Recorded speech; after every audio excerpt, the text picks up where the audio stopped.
The first thing I noticed was that my seat had been moved, not taken away, just shifted 6 feet down the table, past the centerpiece, past the head of the table where I had always sat. My son Daniel was in my chair. He was leaning back like he belonged there, like he had always belonged there. We were all gathered in my dining room, the same room where I had hosted every Thanksgiving for 27 years, the same long oak table my husband and I bought when we still argued about paint colors and thought retirement was a distant rumor. The realtor sat where my husband used to sit. That's what made my stomach turn. She had a leather folder in front of her. Not a big one, just thick enough to mean something official. My daughter-in-law, Marissa, stood near the kitchen doorway. She wasn't helping with food. She wasn't carrying plates. She was watching me, waiting. "Mom," Daniel said, not looking at me at first, "why don't you sit down? Not here. Down there, near the end, near the corner where the table narrows and you have to turn your plate sideways so it doesn't bump the wall." I stood there longer than I should have, just long enough for the room to get uncomfortable. My granddaughter Emma avoided my eyes. My younger son Kyle stared into his water glass like something important was happening in it. The realtor gave me a professional smile, the kind you give someone who isn't your client, the kind you give someone who is adjacent. I sat. No one passed me the bread. Daniel cleared his throat. "So," he began, tapping the folder, "we're going tomorrow, Mom. We're." "Not you. We're." "Going where?" I asked. My voice sounded calm, too calm, like someone else was borrowing it. Marissa stepped forward before Daniel could answer. "To the beach house." The words floated there like they meant nothing. My beach house. The little blue one 2 hours south. The one my husband and I bought after his first bypass surgery because he said if we were going to grow old, we were going to do it somewhere we could hear waves. I looked at Daniel. "And what's tomorrow?" I asked. He finally met my eyes, closing. There it was. The room didn't move. No one gasped. No one corrected him. Just quiet agreement. The realtor slid the folder open. Papers inside, yellow tabs, neat signatures. I saw my address at the top of the first page. "I don't remember listing it," I said. Marissa gave a small, tight smile. "We've talked about this, Linda, a few times. You said you were tired of the upkeep. Linda, not Mom, not Grandma, Linda." Daniel leaned forward, elbows on the table. "You get overwhelmed now," he said gently, like he was explaining something to a nurse. "We're just trying to keep things simple for you."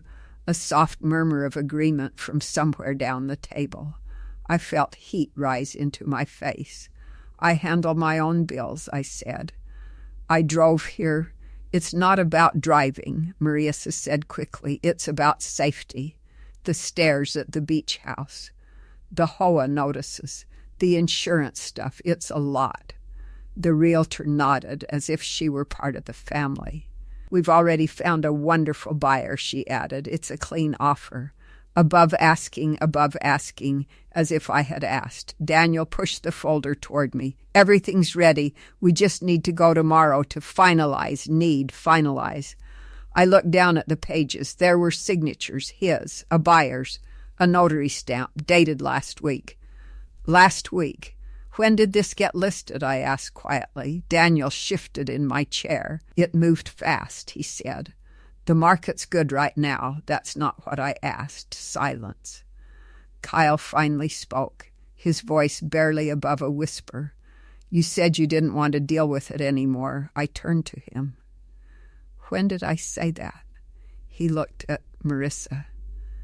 Marissa looked at Daniel. The choreography was almost impressive. Daniel sighed. "Mom, you forget things sometimes. That's okay. That's normal. Normal." He reached across the table, not to take my hand, but to tap the paper. "We're just helping. I stared at the deed transfer form. Grantor, my name typed neatly, Grantee, the buyer's LLC, and under that a line referencing a power of attorney, durable, effective immediately. My heart didn't pound, it slowed, like it was bracing. I never signed a power of attorney, I said. Marissa's voice softened, syrupy. You did, at the attorney's office, after your fall last winter, remember? Just in case, I remembered the fall. Ice on the front steps, a bruised hip, Daniel driving me to urgent care. I did not remember signing away my house. The realtor cleared her throat politely. It's all very standard, she said. Your son has been extremely proactive. Proactive. That word felt like a door closing.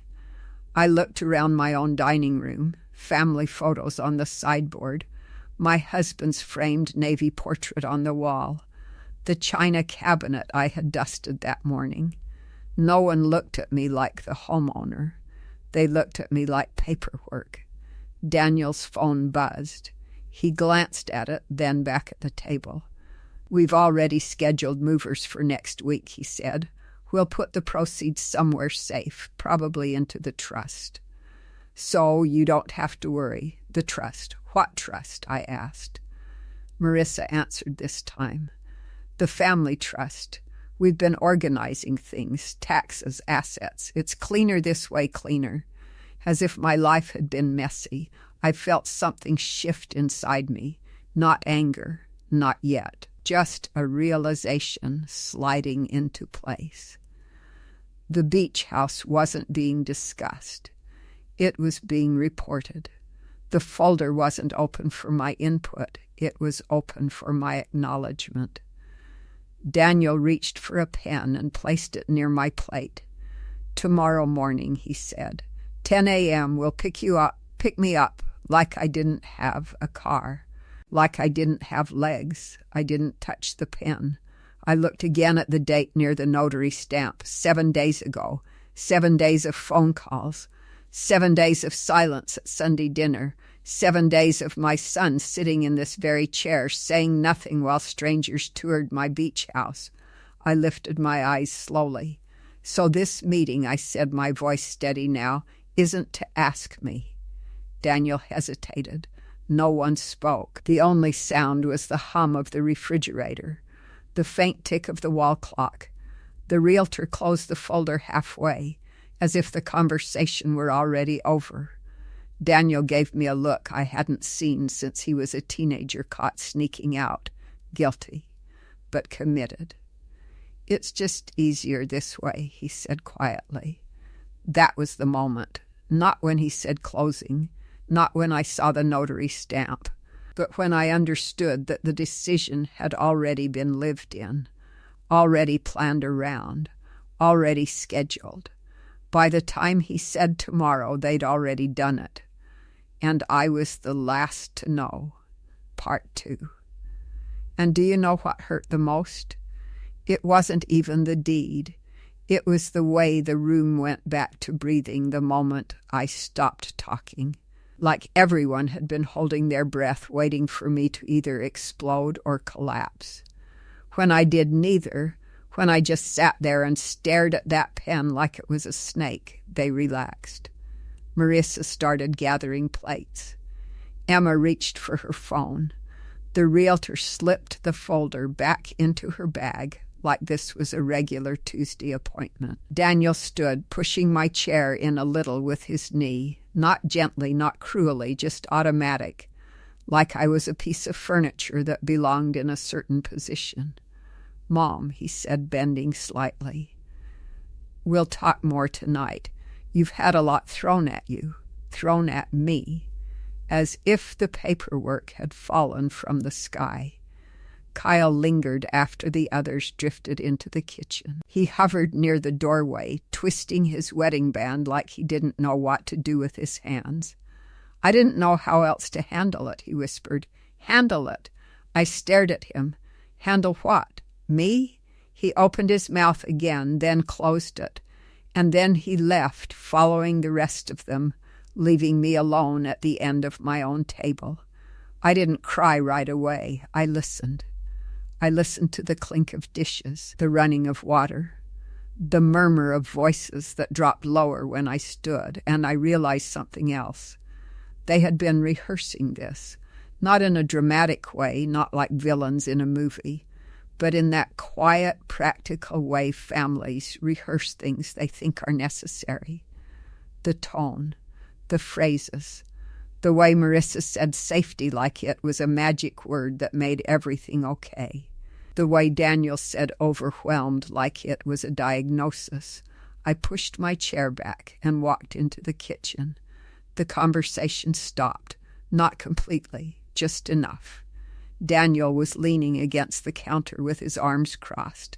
Marissa was drying her hands on a towel, too slowly. The realtor stood near the back door, already holding her coat. Linda, she said brightly, I'll send the final statement tonight. Daniel has everything. Daniel has everything. I looked at him. I want copies, I said. He blinked. Of what? Everything, I repeated. The listing, the offer, the power of attorney you say I signed, the trust you keep mentioning. Marissa's smile tightened again. Mom, you don't need to stress yourself out reading legal paperwork. It's confusing. I taught 4th grade for 35 years, I said. I can read. The realtor's eyes flicked between us, uncomfortable now. She cleared her throat and took a step toward the door. I'll leave you all to it. As she walked out, Daniel's face changed. He wasn't in presentation mode anymore. He was in control mode. Mom, he said, we're doing this because you asked us to help. I stared at him, waiting for the part where he told the truth. He didn't. Kyle stepped in behind Marissa like a shadow. You were talking about selling last year, he said. After Dad's anniversary, my husband's anniversary. The day I go quiet every year and let the grief wash through me like cold water. Talking, I said slowly, is not the same as signing. Marissa set a glass down a little too hard. You agreed, she said. You just don't remember the details. That sentence landed in my chest like a heavy hand. You agreed, you just don't remember. They weren't just selling my beach house. They were rewriting my memory. Daniel walked to the drawer where I keep my pens, my drawer, and pulled out a manila envelope. This, he said, holding it up, is what you signed. My throat tightened. He slid the envelope onto the counter, tapping it twice like a teacher. Inside were copies, not originals, copies. Photocopies of my name at the bottom of pages I didn't recognize. A signature that looked like mine if you didn't look too closely. Where are the originals? I asked.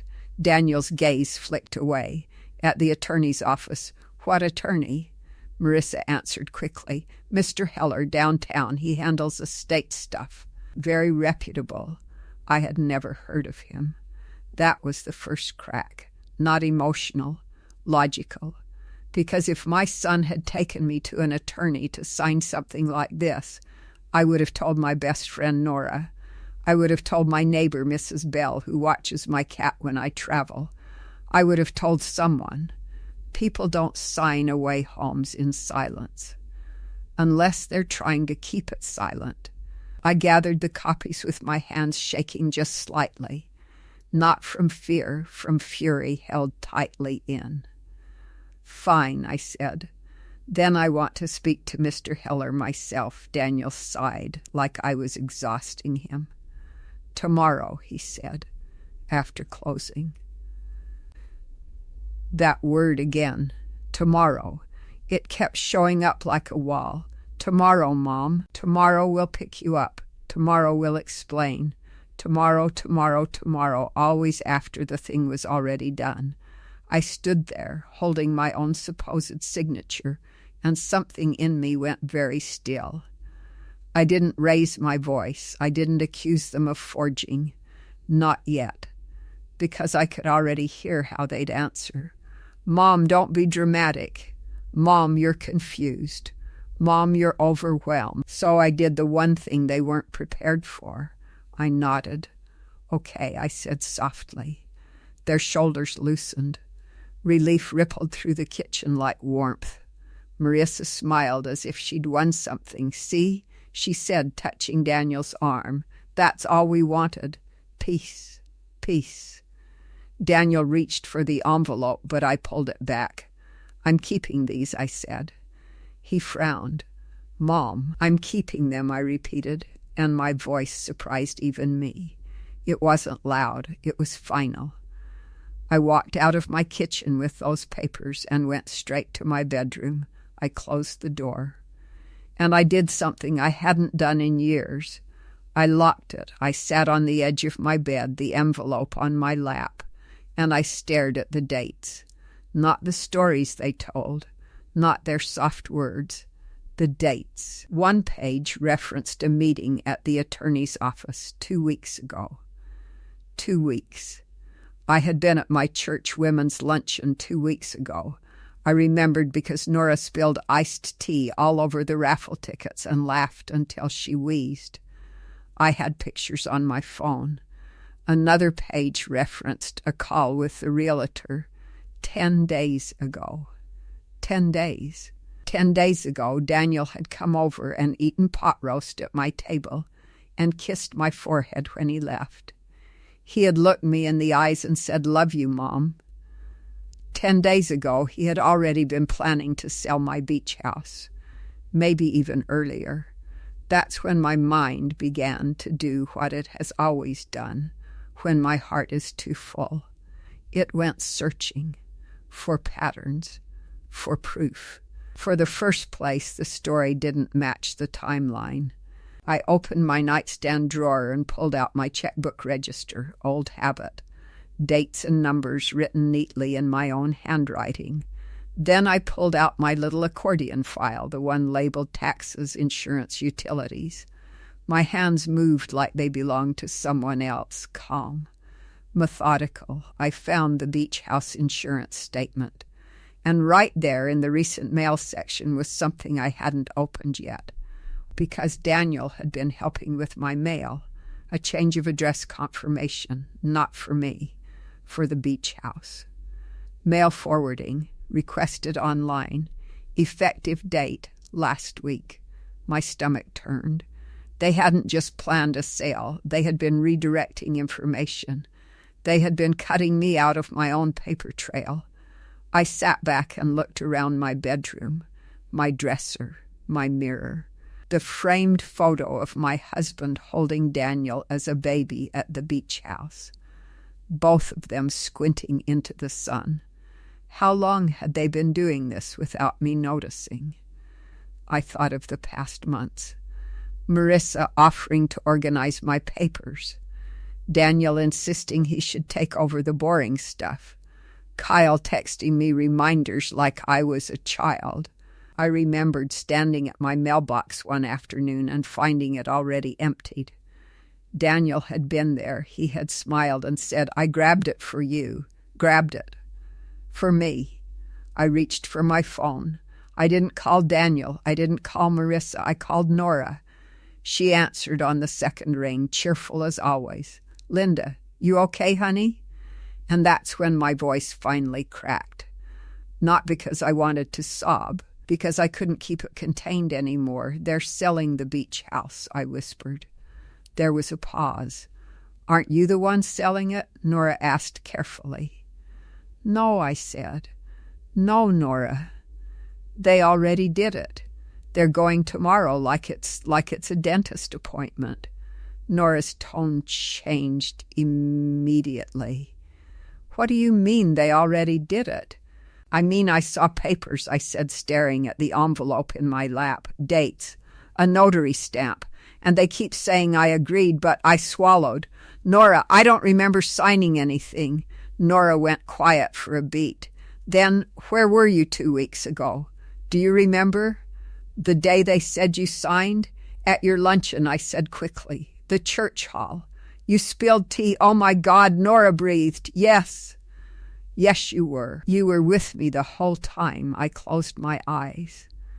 The crack widened into a gap, because now it wasn't just my memory versus their story.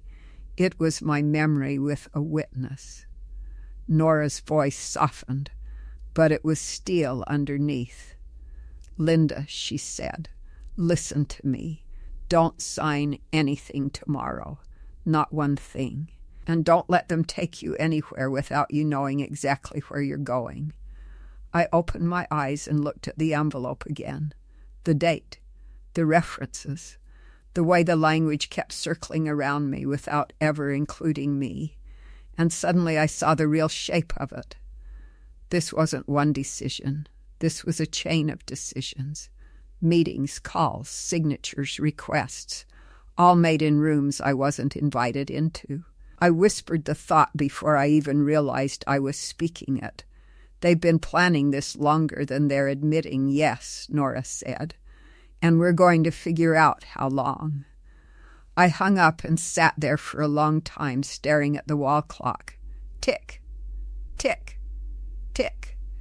Each second felt like something slipping away, and then I did the most painful thing.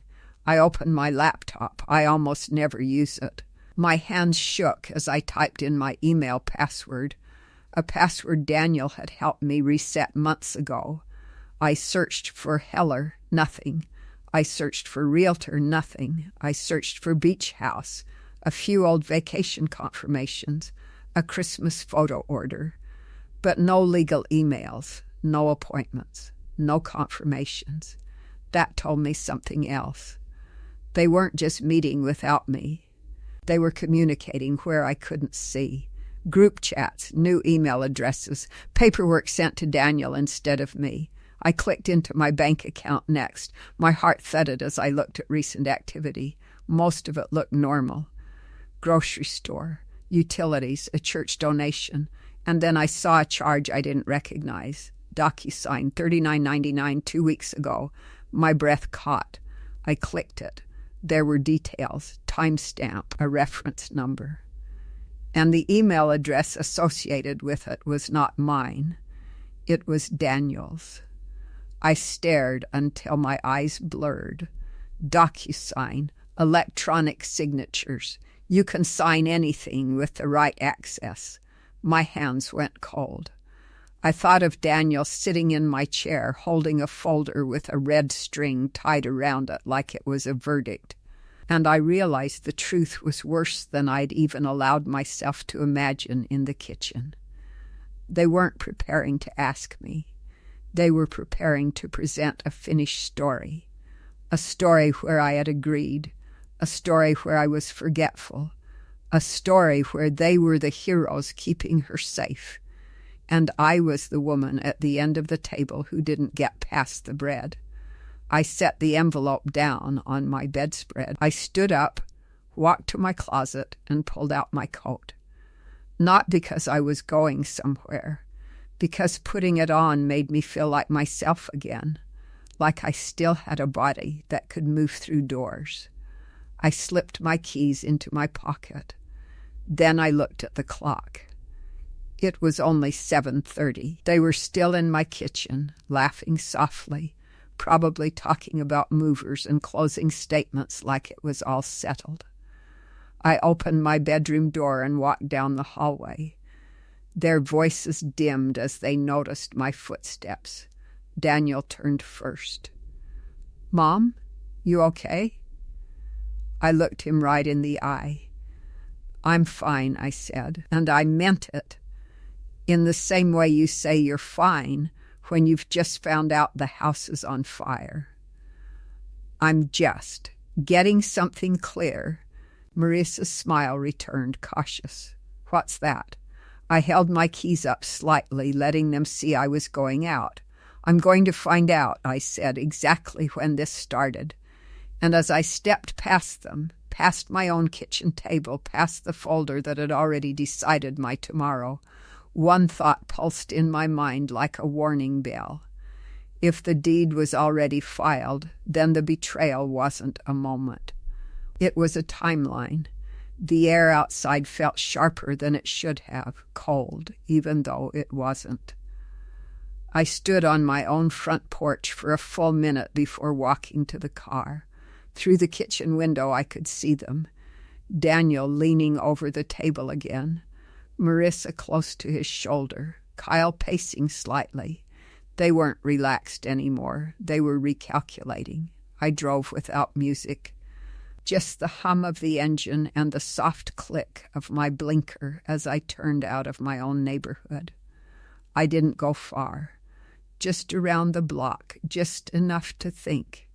Because the worst part wasn't the house. It was the story they were building around me. You agreed. You don't remember. You get overwhelmed. That's how it starts. Not with shouting, with soft concern. I pulled into the grocery store parking lot and parked under a light, even though it wasn't dark yet. I opened the envelope again. My signature stared back at me. It looked like mine at first glance. But my L in Linda always curves twice. This one curved once. My hand doesn't shake when I sign my name. This one had a tremor in it. Tiny, but there. I held the page closer to the steering wheel, the date. 2 weeks ago, Tuesday. I opened my phone calendar. Tuesday, 2 weeks ago. Church luncheon, 11:30 a.m. I remembered what I wore. Blue sweater. The one with the loose thread near the cuff. I remembered Nora teasing me about it. There is no version of that day where I sat in a lawyer's office signing away authority. Unless they did it without me. The thought didn't land dramatically. It slid in quietly, like a door closing in another room. I drove home slowly. When I walked back into the house, the table was cleared. The folder was gone. Only Daniel and Marissa remained. Kyle must have left. "Everything okay?" Daniel asked. He sounded cautious now. I set my purse down on the sideboard. "I want to see the original power of attorney," I said. Marissa stepped in immediately. "It's in the attorney's file. That's how it works. I want to see it," I repeated. Daniel rubbed his forehead. "Mom, we told you. You signed it after the fall. You were scared. You said you didn't want us scrambling if something happened." "I said that?" I asked. "Yes," he said firmly. "You did." I held his gaze. "And who else was in the room?" He hesitated. "Mr. and his assistant." "No one else?" "No, not Nora, not Kyle, not a witness I knew, just them." "Convenient." Marissa's tone shifted, softer, almost pitying. "You don't have to be embarrassed," she said. "Memory stuff happens gradually. It's nothing to be ashamed of, memory stuff." I felt my jaw tighten. "You keep saying that," I said quietly. "But my doctor hasn't." Daniel exhaled sharply. "This isn't about a diagnosis." "Then stop talking like it is." Silence. It hung there between us. Then Daniel tried again. "We told you we were meeting with the realtor," he said. "You said, 'Do what you think is best.'" I searched my memory. Had I said something like that? Maybe. At some point. About something. "Do what you think is best." That's something a mother says when she's tired of arguing. That is not consent to sell her home. "That is not the same as authorizing you," I said. Marissa folded her arms. "You were there for the appraisal. I was there when a man walked through the house with a clipboard," I said. "I thought he was checking insurance." Daniel blinked. "We told you." "No," I said, sharper now. "You said he was just looking at some things. I could see it." The day the appraiser came, Daniel had shown up unexpectedly, said he was helping with maintenance. Marissa brought coffee for the man. They had moved me gently out of rooms, as he measured. I had thought it was odd. I had not thought it was a pre-sale valuation. They had layered it, piece by piece, small enough not to alarm me. Daniel's voice hardened slightly. "Mom, we've been trying to make this easier on you. Why are you fighting us?" Fighting, as if defending myself were aggression. I took a breath. "I'm not fighting," I said. "I'm asking for clarity." Marissa shook her head. "You're spiraling. This is exactly what we were worried about. There it was again, worried about, as if I were a case study. Daniel reached for the counter behind him, steadying himself. "We even showed you the listing photos," he said. "You liked them, listing photos." I remembered Marissa showing me pictures on her phone. She had said, "Doesn't it look nice cleaned up?" I had thought she meant for insurance records, or maybe just pride. I had smiled. "Because it did look nice.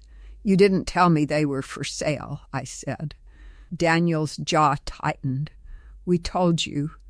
"You did not. You just don't remember." That sentence again. I felt something inside me snap into place. Not anger, certainty. "You're building a story," I said slowly. Daniel blinked. "What?" "You're building a story where I agreed to things I was never clearly told." Marissa's voice sharpened. "That's not fair." "What's not fair," I replied, "is being told after the fact that I approve something irreversible." The word hung there. Irreversible. Daniel looked away first.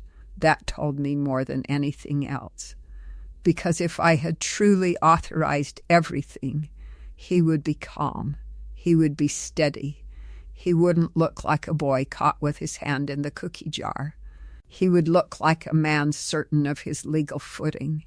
Instead, he looked defensive. I walked past them and sat back down at the dining table. My table. The indentation where my husband's ring once scratched the wood was still visible near the head. Daniel's chair, my chair.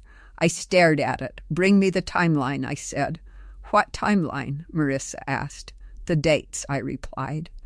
"When you first contacted the realtor, when you met the attorney, when you opened the trust, when you changed the mail forwarding." Daniel stiffened. "Why are you talking like we committed a crime?" "Because you're talking like I'm incompetent," I said. Silence again, this one heavier. Marissa looked at Daniel. He looked at her. There was communication there, unspoken, shared. It hit me then, not just that they had decided without me, but that they had decided together, before looping in Kyle, before telling me. This wasn't a spontaneous solution. This was a coordinated plan. Marissa spoke carefully. "We started discussing it after Christmas," she said. "After Christmas. That was almost 4 months ago. You started," I repeated. "Without me. We were worried," she said. "The stairs at the beach house. The driving. The fall." Daniel added quickly, "We didn't want to scare you, scare me. So instead, they erased me." "And when did you meet this attorney?" I asked. Daniel hesitated. "Early January." "And when was the power of attorney signed?" He swallowed. "Mid-January." "And when was the house listed?" "Late January." "And when did you tell me?" I asked. He didn't answer. Because the answer was tonight, at the end of my table, with a realtor in my husband's chair. Marissa's voice trembled slightly now. "We were going to tell you once everything was stable, once we had a good offer, so they didn't want my input, they wanted my compliance." Daniel finally said it out loud. "We thought it would be easier if it was already done." There. The truth, not malicious, not screaming, just practical, easier for them. I sat back slowly. 4 months. 4 months of meetings, emails, signatures, group texts, while I made Sunday roasts and asked about Emma's science projects. 4 months where my life was being reorganized without my awareness. And then they sat me at the end of my own table and said, "We're going tomorrow." My voice dropped, low, calm. "Did you ever consider," I asked, "that I might say no?" Daniel's face flickered. Marissa answered instead. "We didn't think that would be reasonable." Reasonable. I let that word settle between us like a stone. Because what they were really saying was this: we decided what was reasonable for you. We decided what was safe for you. We decided what was best for you. Without you. I looked at my son, the boy I once held against my chest when he had a fever. the boy who used to ask my permission to sleep over at friends' houses, and I saw something I hadn't wanted to see. He wasn't confused. He wasn't panicked. He was convinced. Convinced he was doing the right thing. Convinced I would eventually thank him.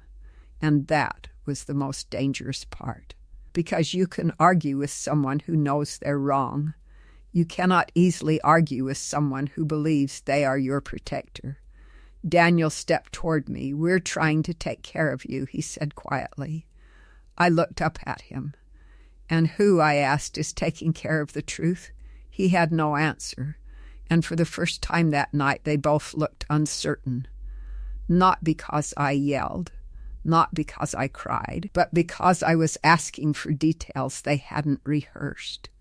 The dates, the witnesses, the original documents, the path. And as I sat there at the table they had tried to move me away from, I understood something clearly. They weren't just betting on my forgetfulness. They were betting on my silence. They were betting I would choose peace over proof, that I would say fine if it makes things easier, and fold my hands in my lap like a polite old woman who doesn't want to be a burden. They forgot something about me. I raised 2 boys alone for 3 years while my husband was deployed overseas. I handled banks, plumbers, tax forms, broken appliances, and parent-teacher conferences without blinking. I do not fold easily. That night, after Daniel and Marissa left, I sat in my living room with every light on, not because I was afraid, because I needed to see clearly. I pulled out old files, the real ones, the ones from when my husband and I first bought the beach house, the original deed, our signatures side by side. I ran my finger over his name. The ink slightly faded.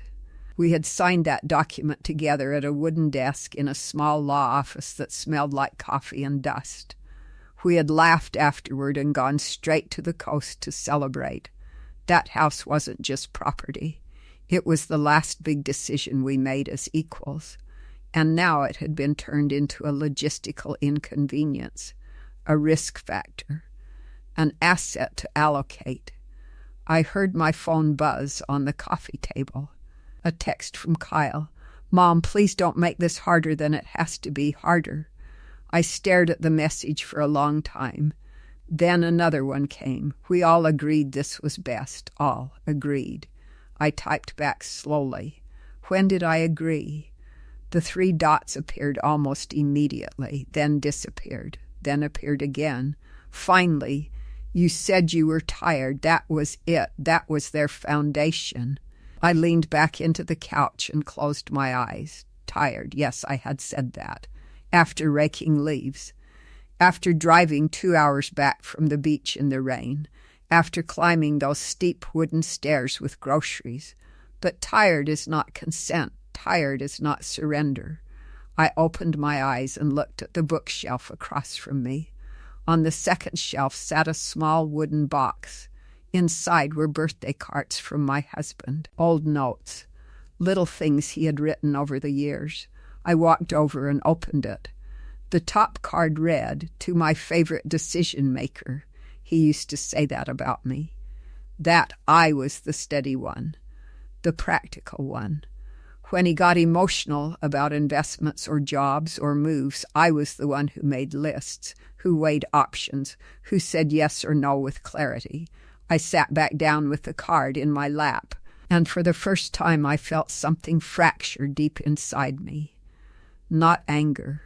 Grief, because this wasn't just about a house. It was about my place in the family, my identity. They weren't treating me like the woman who built this life. They were treating me like a liability attached to it. I thought about the times Marissa had gently corrected me in front of Emma. Grandma means well. Grandma forgets sometimes, small comments, harmless on the surface, but cumulative. Rewriting. I remembered one Sunday in January when Daniel insisted on driving me to church. "You shouldn't be out alone in icy weather," he'd said. I had agreed because it seemed thoughtful, not controlling. After service, Nora had pulled me aside. "You okay?" she'd asked. I had laughed, of course, but now I replayed Daniel holding my elbow a little too firmly, answering a question someone asked me before I could respond. "She gets overwhelmed in crowds." I hadn't even heard myself described that way before. Overwhelmed, fragile. Gradually, they had been sanding down the edges of who I was. Not in one big act, in 1,000 small ones. And I had let it happen because I thought it was love. My phone buzzed again. This time it was Emma. "Grandma, are you mad?" I stared at the message. Sweet, simple Emma. I typed back carefully. "No, sweetheart, I'm just thinking." She replied almost immediately.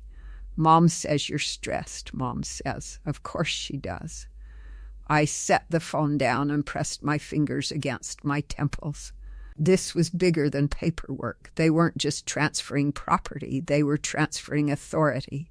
From me to them, from mother to child, from decision maker to dependent. And they had already told the grandchildren a version of the story where I was the unstable variable. I stood up suddenly and walked to the hallway mirror. I looked at myself. Gray hair pulled back neatly, clear eyes, not confused, not trembling. I spoke out loud. "You are not disappearing." The words felt strange in the quiet house, but necessary, because that's what this was. A slow erasure. And the most painful part? The person I trusted most had been part of it. Daniel, my oldest, the one who used to ask my advice about everything from car loans to job interviews. He had sat in my chair, held a folder, and told me tomorrow like it was weather. I walked into the kitchen and stood where Marissa had stood earlier. I tried to see it from their side. They're worried. They're planning for the future. They think they're being responsible. But responsible doesn't mean secret. And protective doesn't mean deceptive. I opened the drawer where I keep my mail. Empty. Too empty. Daniel had offered to help organize it after the fall. I had been grateful. I checked the small basket near the door where junk mail usually piled up. Barely anything there either. A cold realization slid down my spine. They hadn't just planned without me. They had filtered information, controlled what reached me. I walked to my office, a small room off the hallway with a desk and filing cabinet. I pulled open the bottom drawer. Inside were older bank statements. I flipped through them quickly. There were transfers I didn't recognize. Small ones at first, then larger. Marked trust allocation, dated in February. February. I had been at the beach house in February, alone, reading on the porch. While money was being shifted in accounts I didn't know existed, my throat tightened. I sat down hard in the desk chair. The beach house, I pictured it. The creak of the back steps, the chipped paint on the shutters, the smell of salt in the morning. That house was the last place I still felt like half of a pair instead of a widow. And they had already placed it under contract. The phrase echoed in my mind, under contract, like it was already someone else's. I thought of the buyer's LLC name I had seen on the paper. An LLC, not a family, not a couple, an investment. They weren't even selling it to someone who loved it. They were liquidating it, efficiently. I felt tears sting my eyes, but they didn't fall. Instead, something steadier rose up. A question. If they were so certain I couldn't handle things, why hadn't my doctor ever said so? Why hadn't my bank flagged anything? Why had no one outside this house suggested I was incapable? Because outside this house I wasn't. The next morning I called my primary care physician's office. I asked for a copy of my last cognitive screening. The nurse sounded puzzled. "Everything was normal, Mrs. Carter," she said. "Is there a concern?" "No," I replied evenly. "I just like having records." Records. That word felt like armor. Then I called the bank. I asked to schedule an in-person meeting about recent account changes. The woman on the phone asked, "With your son present?" "No," I said firmly, "alone." There was a pause. "Of course," she said.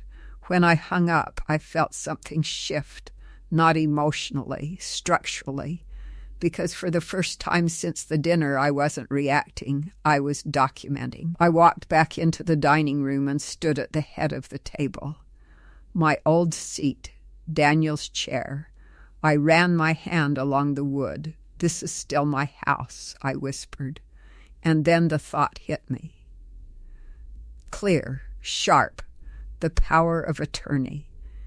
If they truly had one, it would have been notarized, filed, recorded somewhere.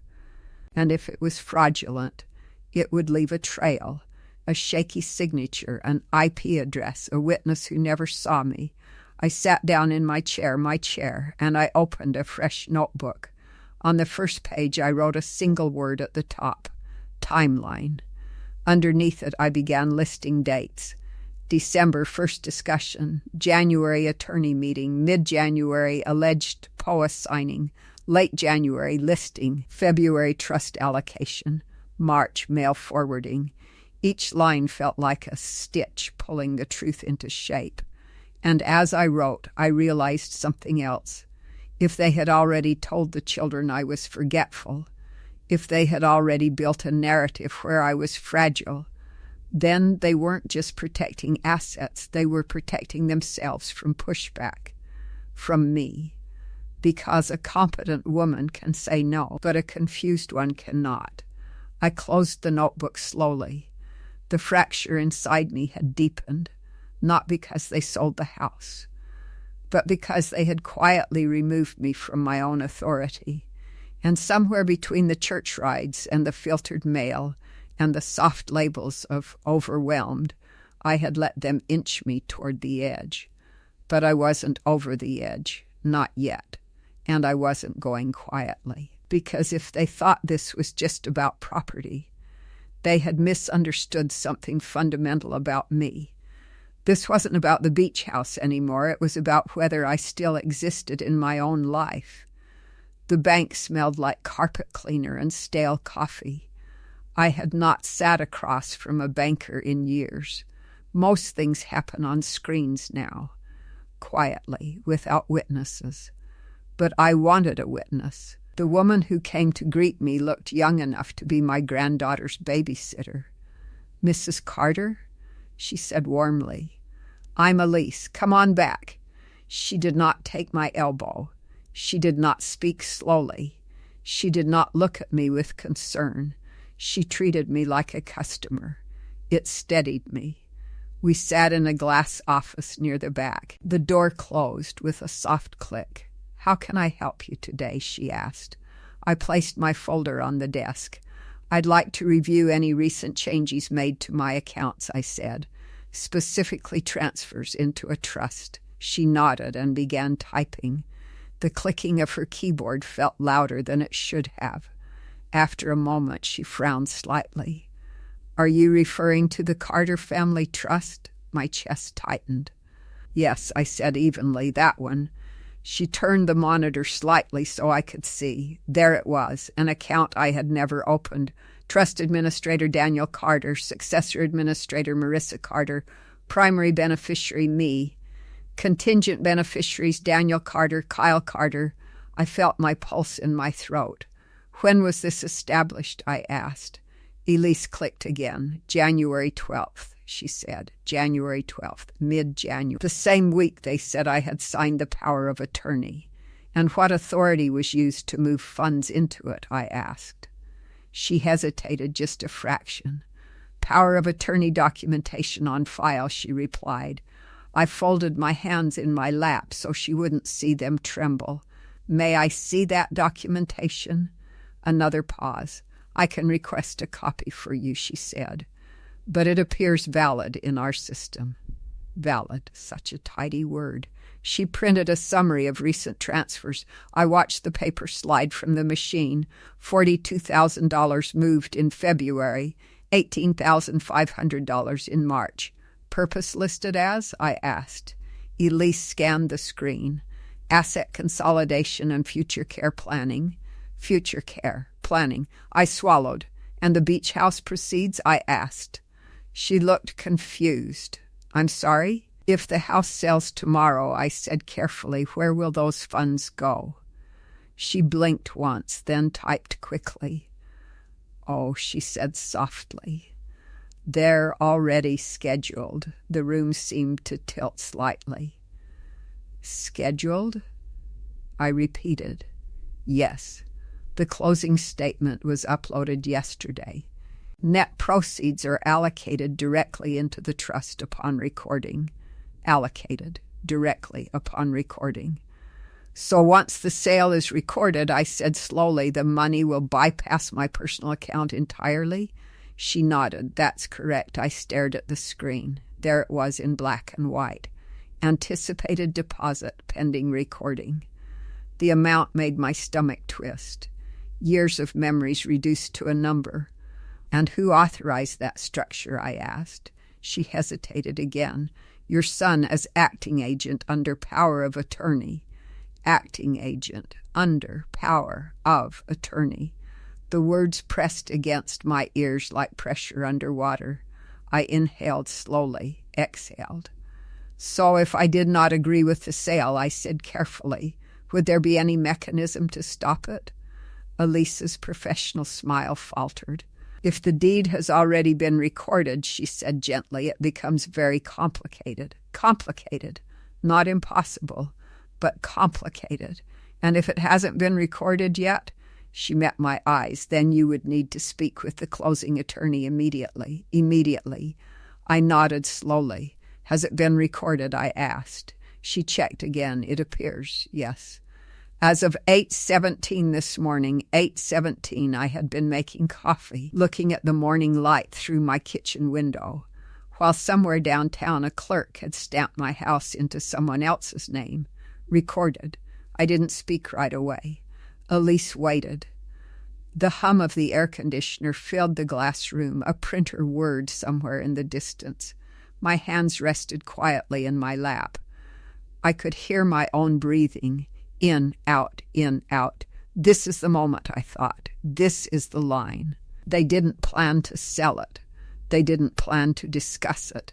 They didn't plan to finalize it tomorrow. They already finalized it. Tomorrow was theater. The sale was already recorded. The funds were already allocated. The trust was already established. And I had already been repositioned from owner to beneficiary. I looked down at the paper Elise had printed.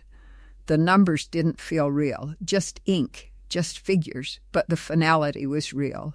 My husband's name was no longer attached to that property. Mine would be removed as soon as the county system updated.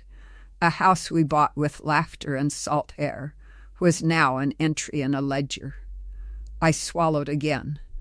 Mrs. Carter, Elise said gently, are you all right? I lifted my eyes to hers. I'm fine, I said. And I was, not because it didn't hurt, but because the fog had lifted. The betrayal was no longer a suspicion. It was structured, filed, time-stamped. I sat there another moment, letting the reality settle into my bones. The room did not spin. I did not cry.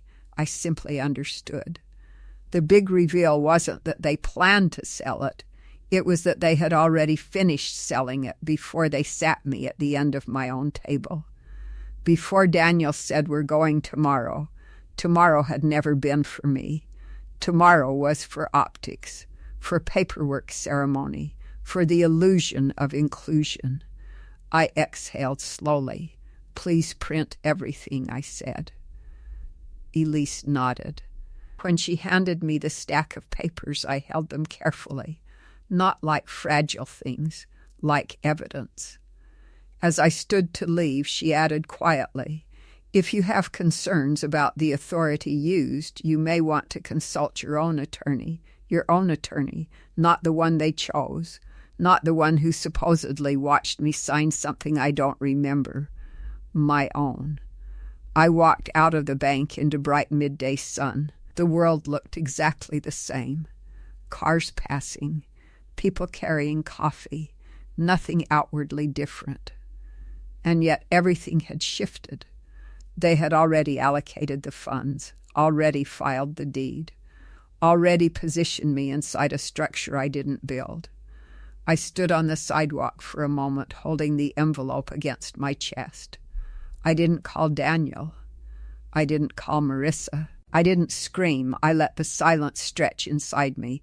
I thought about the dinner table, about the pen placed near my plate, about the word tomorrow. They thought I would feel powerless. They thought the recording stamp would be the end of the conversation. Instead, it clarified it, because now I knew exactly what I was dealing with. Not confusion, not miscommunication. A completed transfer of control. I got into my car and placed the documents carefully on the passenger seat. The trust, the allocations, the recording time, 8:17 a.m. I sat there with the engine off, hands on the steering wheel, and for 2 full minutes I didn't move. I listened to my breathing, to the faint ticking of cooling metal, to the distant sound of someone laughing across the parking lot. This was the silence between who I had been yesterday and who I was going to be next. They had already filed the deed, but they had not yet faced me knowing it, and that was about to change. I did not drive home right away. Instead, I turned left out of the bank parking lot and headed downtown. Not to Mr. Heller's office, not yet.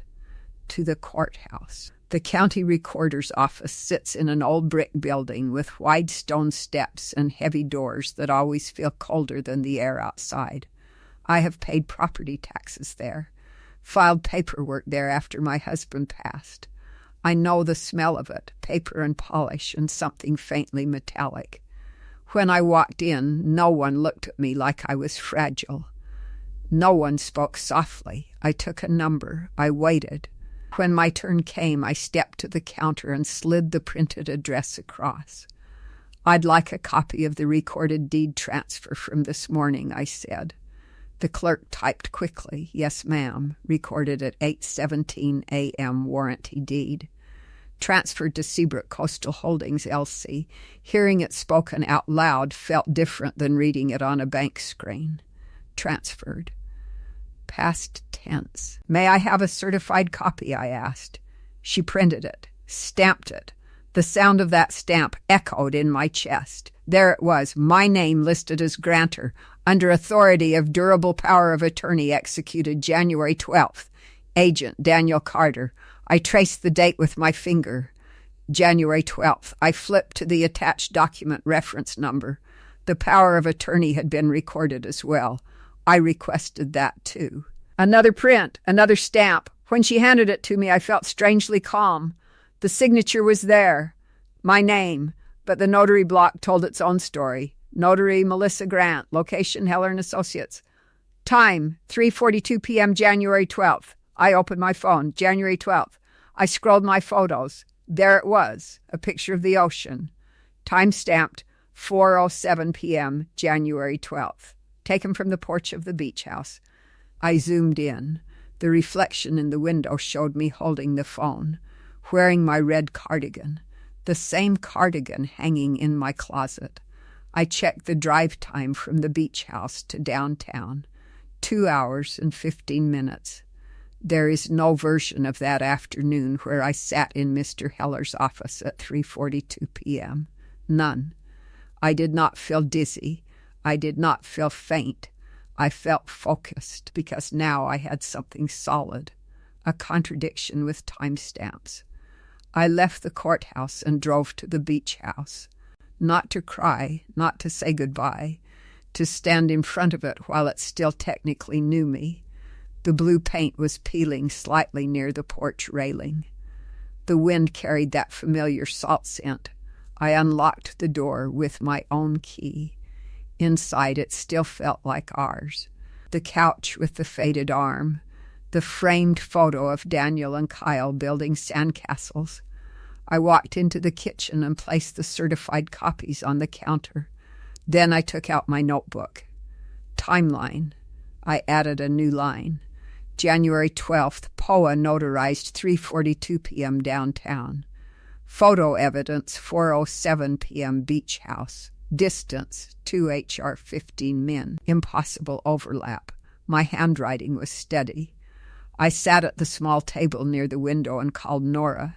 They recorded it, I said. Oh, Linda, she breathed. And the power of attorney was notarized while I was at the beach house. There was silence on her end. Then quietly, do you have proof? Yes, a long exhale. Then this isn't about memory anymore, she said. This is about fraud. The word felt heavy. I didn't like it. It sounded harsh, criminal. But the timeline did not bend. Maybe they thought I'd never check, I said. They underestimated you, Nora replied. I ended the call and sat in the quiet house. I let myself feel it then, not rage, not revenge, sadness. Because somewhere between good intentions and control, my son had crossed a line he might not even see. He thought he was protecting assets. He did not realize he was dismantling trust. I stood up and walked to the porch. The ocean stretched out in front of me, calm, unbothered by deeds and trusts and notarizations. I leaned on the railing and let the wind hit my face.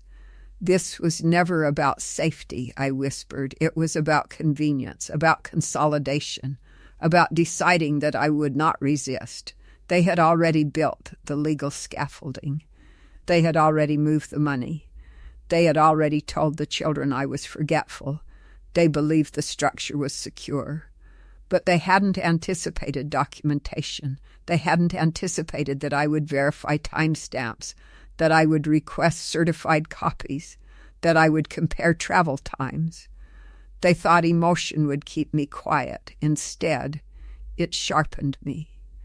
I went back inside and opened the hall closet. There was an old accordion file in there, too, one I kept at the beach house. Inside were old utility bills and maintenance receipts. Tucked between them was a small spiral notebook where I sometimes jotted weekend thoughts. I flipped to January. January 12th. Wind strong today. Nora called. Made chilly. Stayed in all afternoon, my own handwriting. Ink does not lie for politeness. I closed the notebook gently. Then I did something I hadn't done since my husband passed. I prayed. Not for punishment, not for justice in some dramatic sense. For clarity, for strength to speak without screaming, because this was not going to be handled in whispers. I drove back home just before dinner. Daniel's car was in the driveway, Marissa's too. Of course it was. They were probably discussing next steps, maybe even congratulating themselves on a smooth process. When I walked in, they were at the dining table again. My dining table, a stack of papers in front of Daniel. He looked up. We were just about to call you, he said. I set my purse down calmly. I know, I replied. Marissa studied my face. You look composed, she said carefully. I am, I answered. Daniel gestured to the papers. The sales recorded. Everything went smoothly. I know, I said again. His eyebrows lifted slightly. You know? Yes, I walked to the head of the table, my chair. I did not ask permission. I pulled it out and sat down. Then I placed the certified copies gently in front of him. Like a verdict. I went to the courthouse, I said. His face shifted, just slightly. And? He asked. And the deed was recorded at 8:17 this morning. He nodded slowly. That's what we told you, yes, I said. You did. I slid the second document toward him. And the power of attorney was notarized January 12th at 3:42 p.m. downtown. He didn't touch it. Marissa's eyes flicked to the page. I continued. At 4:07 p.m., on January 12th, I took a photograph from the porch of the beach house. Silence. The drive from the beach house to Mr. Heller's office is 2 hours and 15 minutes. The room felt smaller now. Daniel swallowed. "What are you implying?" he asked. I met his eyes. "I'm not implying," I said quietly. "I'm comparing timestamps." Marissa shifted in her seat. "That doesn't prove anything," she said quickly. "It proves I was not in that office at 3:42 p.m. Daniel's jaw tightened. "You could be mistaken about the time." I reached into my purse and pulled out my phone. I placed it on the table. Photo open. Timestamp visible. Cloud synced. Uneditable. "Am I mistaken about this?" I asked. No one spoke, and in that silence something changed. Not legally, not yet, but structurally. Because they could no longer lean on "you don't remember." They could no longer say "you agreed." The timeline had teeth.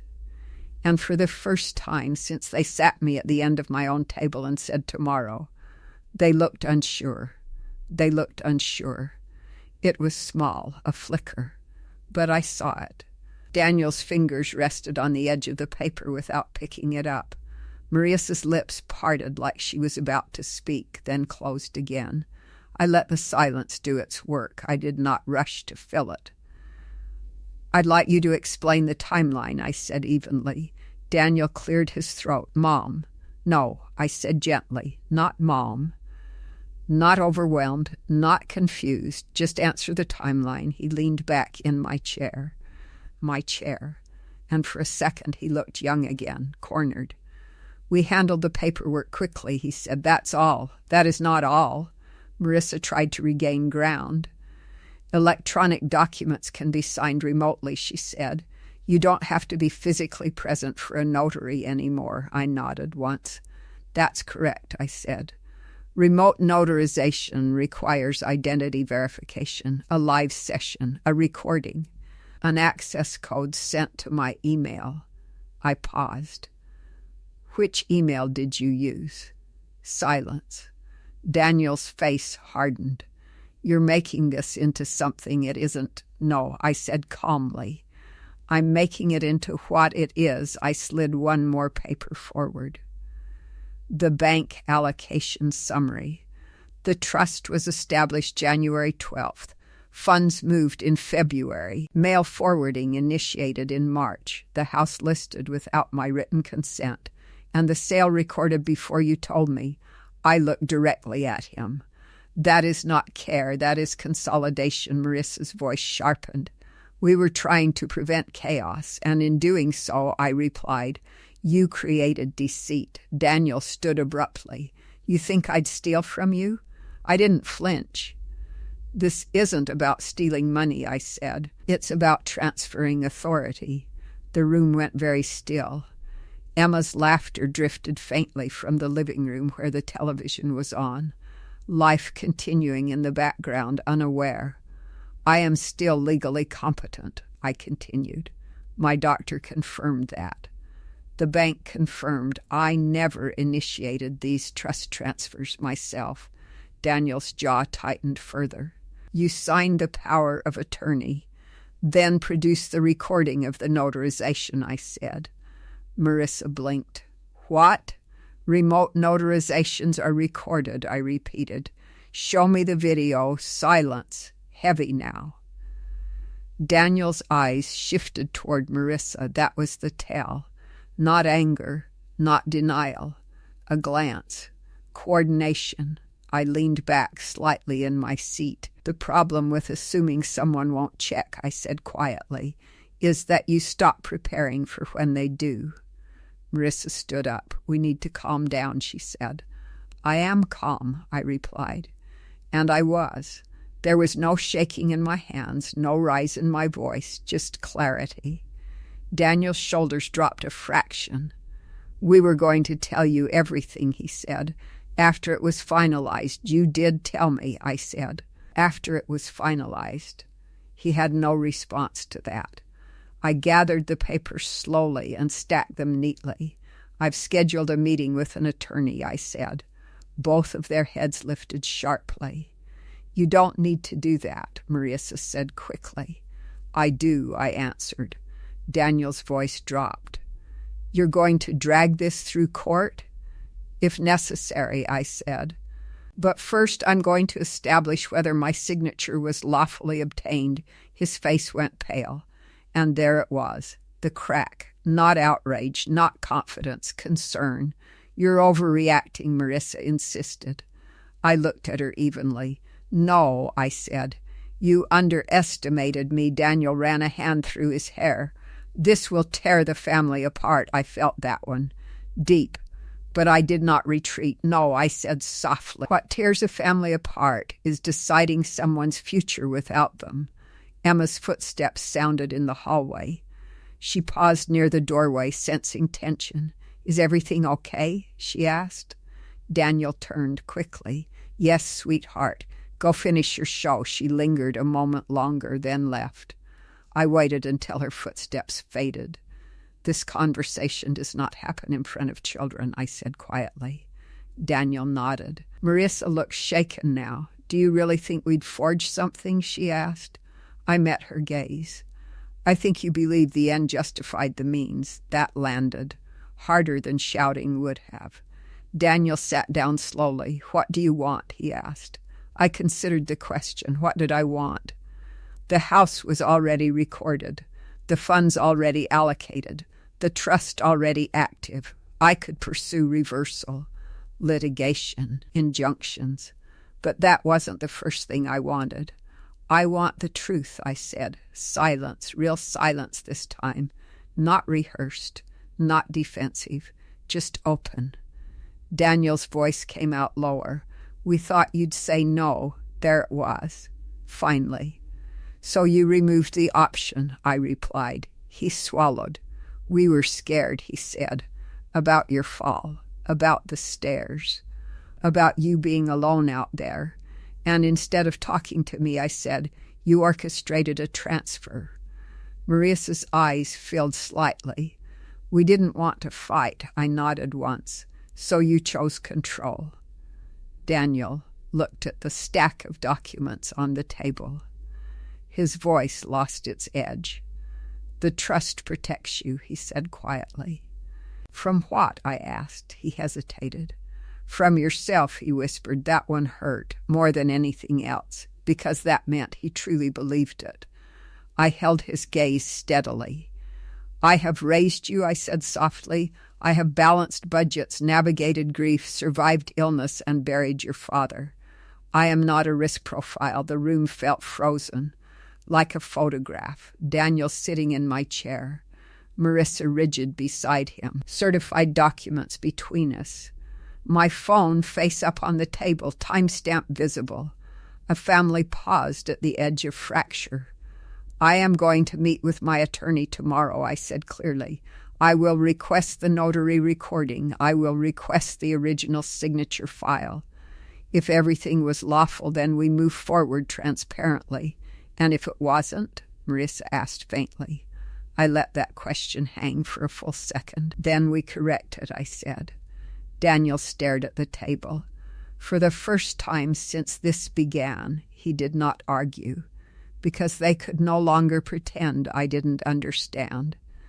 They could no longer lean on forgetfulness.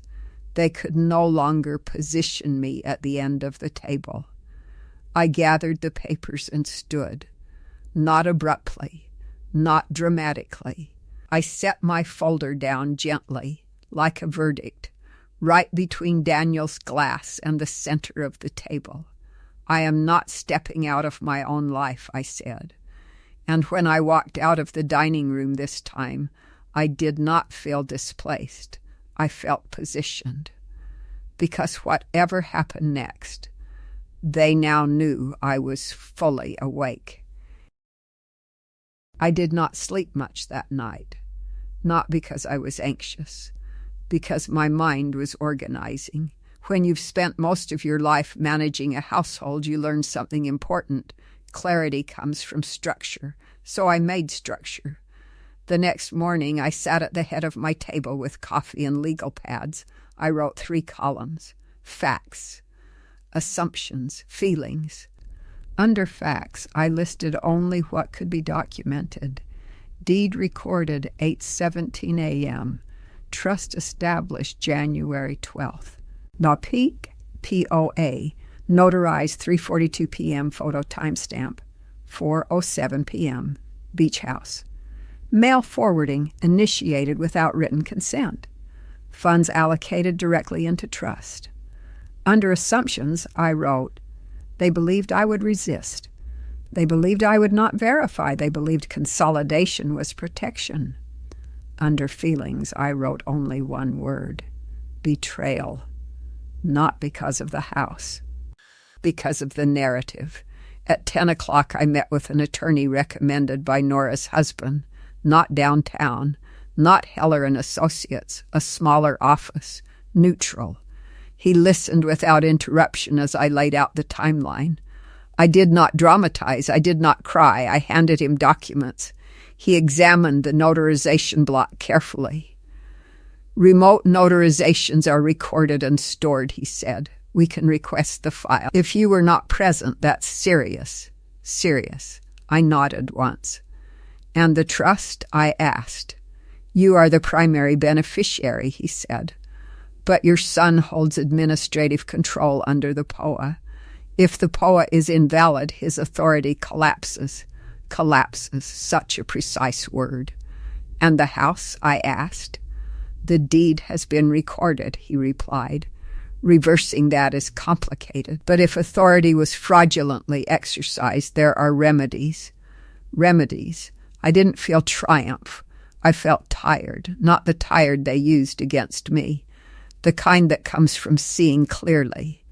File the request for the notary recording, I said. He nodded. We'll also request the original signature authentication logs, footprints. Evidence leaves trails. When I left his office, I didn't feel like a woman going to war. I felt like a woman restoring alignment. That afternoon, I asked Daniel and Marissa to meet me at the house. Just us, no children. They arrived cautious, Daniel's posture defensive, Marissa composed but pale. I sat at the head of the table again. No one questioned the seat this time. I've met with an attorney, I began calmly. Daniel closed his eyes briefly. Mom, listen, I said gently. He stopped. I've requested the notarization recording and signature logs. If everything was lawful, we'll confirm it. If not, we'll correct it. Marissa's hands tightened around her purse strap. You're really doing this, she whispered. Yes, I said. Daniel leaned forward. You're going to drag our family into legal review over a house? I shook my head slowly. No. I'm dragging secrecy into daylight, silence. I understand why you were worried, I continued. The stairs, the driving, my fall, those were real concerns. Daniel's shoulders softened slightly. But worry does not give you permission to erase me, I said. Marissa blinked back tears. We weren't trying to erase you. You already did, I replied quietly. You just didn't call it that. Daniel looked at the documents on the table. If the recording shows you weren't present, he began. He didn't finish the sentence. I finished it for him. Then we repair what was done improperly. And if it was done properly? Marissa asked carefully. Then we renegotiate the structure, I said. With me present. Daniel studied me like he was seeing me for the first time. You're not confused, he said slowly. No, I replied. He exhaled, long. We thought if we involved you at every step, you'd delay it, or refuse, or get emotional. I would have, I said honestly. That surprised them. I would have delayed, I continued, because it was my house, my husband's house. I deserved time. Marissa's composure cracked slightly. We were trying to make it easier. For who? I asked. Neither answered. The quiet stretched. Then Daniel said something softer than anything he'd said so far. "We didn't know how to talk to you about getting older." There it was. Not greed, not malice, fear. "I let that sit. Then you should have said that," I replied, instead of staging an announcement. Daniel looked down. "I thought if it was already done, you'd accept it." "That is not acceptance," I said. "That is resignation." The words hung between us like a boundary line. Marissa wiped her eyes quickly. "What happens now?" she asked. "Now," I said calmly, "we wait for documentation. And from this point forward, nothing is moved, signed, transferred, or organized without my written consent and my direct involvement." Daniel nodded slowly. "And the trust?" he asked. "We review it together," I said, "with neutral counsel." "And if you want to sell the beach house?" Marissa pressed gently. "I may," I said, "someday. But it will be my decision." Daniel leaned back. The defensiveness had drained from him. "You're serious about boundaries," he said. "Yes," I replied. I reached into my folder and pulled out a single sheet of paper. A simple document drafted by my attorney, revocation of power of attorney, effective immediately, pending review of validity. I placed it on the table. "This is being filed today," I said. Daniel stared at it. Marissa inhaled sharply. "You don't trust us," she whispered. I met her eyes. "I don't trust secrecy." Daniel picked up the paper slowly. For a long moment, none of us spoke. And then, quietly, he nodded. "Okay," he said. Not arguing, not fighting, just acknowledging. In that moment, the power shifted. Not because I raised my voice, not because I threatened, because I refused to disappear. The house may have been recorded, the funds may have been allocated, but the narrative, that was no longer theirs to control. And as I sat at the head of my own table, with my documents in front of me and my son finally listening instead of instructing, I understood something clearly. This wasn't about reversing the past. It was about preventing the next quiet decision from happening without me. The notarization recording arrived 3 weeks later. I did not open it alone. Daniel and Marissa sat across from me at my dining table, my seat firmly at the head. No realtor, no staged folder, no performance, just us. My attorney joined by speakerphone. We watched the recording on my laptop. The screen showed a digital notary interface. Daniel's face appeared in a small corner box. The notary introduced herself. Then a document appeared on screen. My name typed neatly at the bottom. "Please confirm your identity," the notary said. There was a pause. And then Marissa's voice. Soft, careful, speaking my full legal name. Daniel shifted in his seat beside me as the video continued. The camera never showed me, never showed my face, never showed me speaking, just a cursor moving. A signature placed electronically. The session ended. My attorney's voice was quiet but firm. "This is not lawful execution." No one spoke. The air in the room felt thick, not explosive, heavy. Daniel's hands covered his mouth. Marissa's shoulders trembled. I thought she began, but there was no sentence that could fix it. Daniel looked at me like a boy again, not a manager, not an administrator, a son who had stepped over a line he didn't fully understand. "We panicked," he said hoarsely, "after your fall, after you forgot your appointment that week. We thought if we waited, you'd refuse, and then something would happen and we'd regret it. So you decided for me," I said quietly. "Yes," he admitted. Not defensive, not defiant, just honest. The deed could not be undone easily. The sale had already closed. The buyer had already taken possession. But the trust structure, the authority, the narrative of incompetence, that ended that afternoon. The power of attorney was formally revoked and invalidated. The trust was amended. I became sole administrator of my own assets. Daniel and Kyle were listed as future beneficiaries only, not controllers. And we sat together, not as adversaries now, but as a family forced into clarity. There was no dramatic apology, no cinematic breakdown, just the quiet understanding that something fragile had cracked. And trust, once cracked, doesn't snap back into place. It has to be rebuilt slowly. Weeks later, I drove back to the coast, not to my old beach house. That one now had new curtains in the windows, different cars in the driveway. I parked a little further down and watched the ocean instead. It still moved the same way, steady, unbothered by deeds and filings. I sat on a bench overlooking the water and thought about everything that had happened. The dinner, the pen placed near my plate. We're going tomorrow, the trust allocations, the recorded stamp, the video, the fear disguised as protection. I could have pursued damages, forced reversals, escalated, but I chose something else. I chose structure, boundaries, documentation. Daniel now meets me monthly, and not to manage my finances, but to review them with me.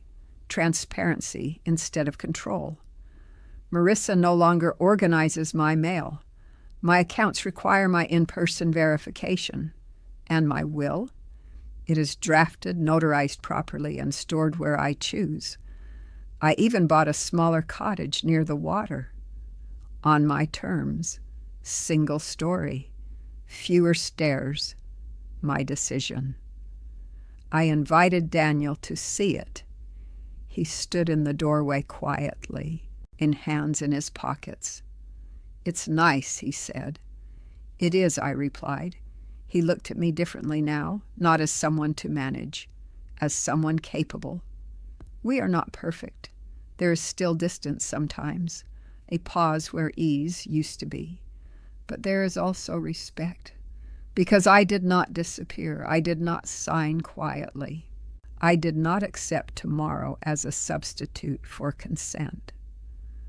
One evening, months later, we sat around my table again. Same wood, same scratch from my husband's ring.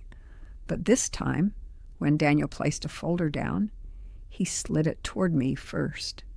"Your review," he said, and he waited. That's the difference. Waiting, involving, asking.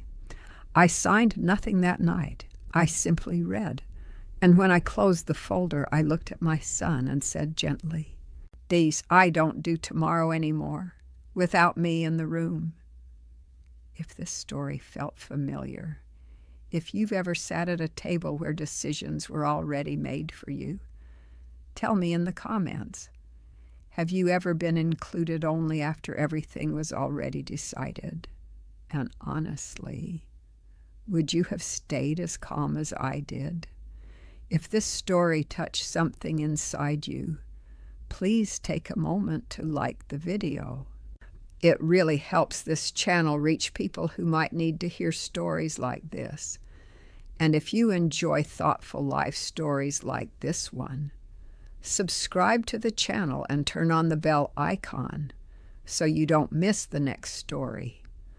There are many more stories here about dignity, quiet strength, and the moments when someone refuses to disappear. And if you think someone in your life might need to hear this message today, share this story with them. Before you go, tell me in the comment, which city are you listening from? On your screen now are 2 more life stories I think you might really connect with. Thank you for listening. I'll see you in the next story. With respect and strength.